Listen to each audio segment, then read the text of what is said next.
Good evening, everybody. I am Daniel Hernandez. Today is February 10th.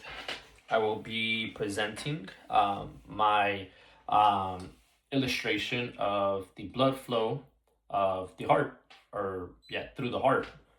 And so, pretty much, we'll just kind of give you a brief description. It's a little messy, I know.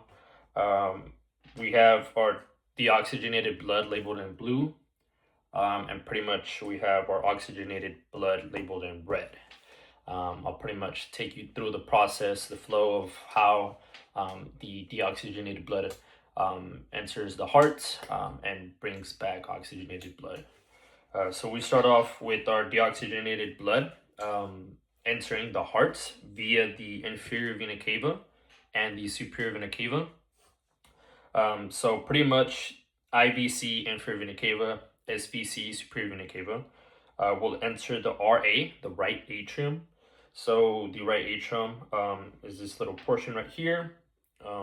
Right underneath the right atrium, we have the tricuspid valve, TV. The tricuspid valve opens up and allows the deoxygenated blood to enter the right ventricle. Um, Deoxygenated blood goes from the right ventricle upwards towards um, the pulmonary trunk. It also has a valve, so in order to get to the pulmonary trunk, it has to open up the pulmonary semi-lunar valve, which is this little doorway segment right here. Pretty much opens up towards the pulmonary trunk, and then it exits through the pulmonary arteries on both ends. So we have the pulmonary uh, arteries on both ends of the heart, which transports the deoxygenated blood to the lungs for exchange in oxygen.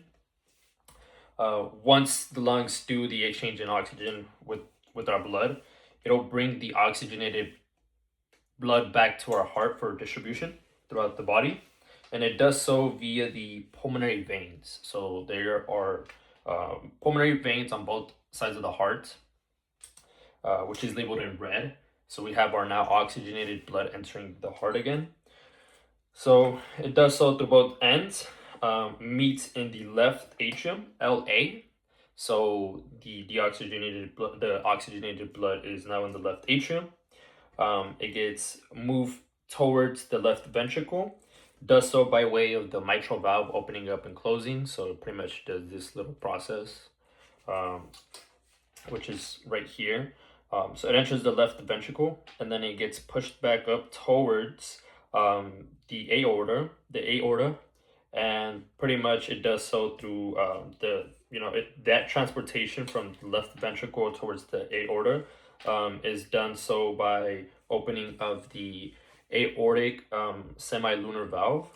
So once the blood comes back up, it then gets distributed throughout the body. So you have um, these little segments up on top, where you pretty much your aorta then pretty much distributes the oxygenated blood back to your body.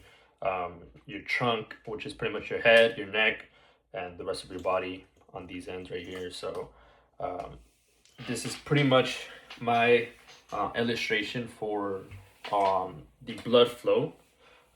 So we have, just kind of go all over it again. We have our superior vena cava, inferior vena cava. The oxygenated blood enters the right atrium.